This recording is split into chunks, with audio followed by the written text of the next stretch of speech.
మనకి మనం చెప్తా ఉంటే టైం అయిపోతుంది కనుక మరి అబ్బాయి చిన్న దేవాలయ దేవునికిను కూడా వచ్చినందరికి నా వందనాలు తెలియపరుస్తున్నాను. సంఘము ఏం చేయాలి అంటే ఒక మాట చెప్తారు. ఎఫెసీయుల రాసిన పత్రిక 3వ అధ్యాయం 20-21 వచనం. త్వర చదవనమ్మా. ఎఫెసీయుల రాసిన పత్రిక 3వ అధ్యాయం 20-21 వచనం. మనలో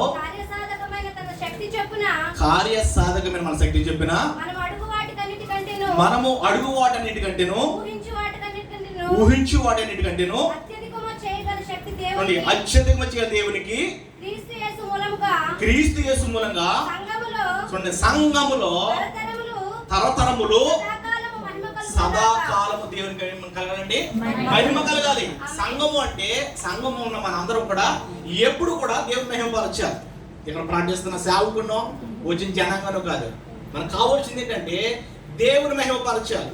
ఎంతమంది ఉన్నారు, ఎవరు వస్తున్నారు వెళ్ళిపోతారు కాదు, ఉన్నవారు ఎంతమంది అయినా సరే నిజాయితీగా దేవుని మహిమపరిస్తే దేవుడు సంఘాన్ని దీవిస్తాడు. అటు రీతికి సంఘం ఉండాలని నాకు మాట తెలియపరుస్తే మాటలు ముగిస్తున్నాను. ఏ మాట దీవించింది.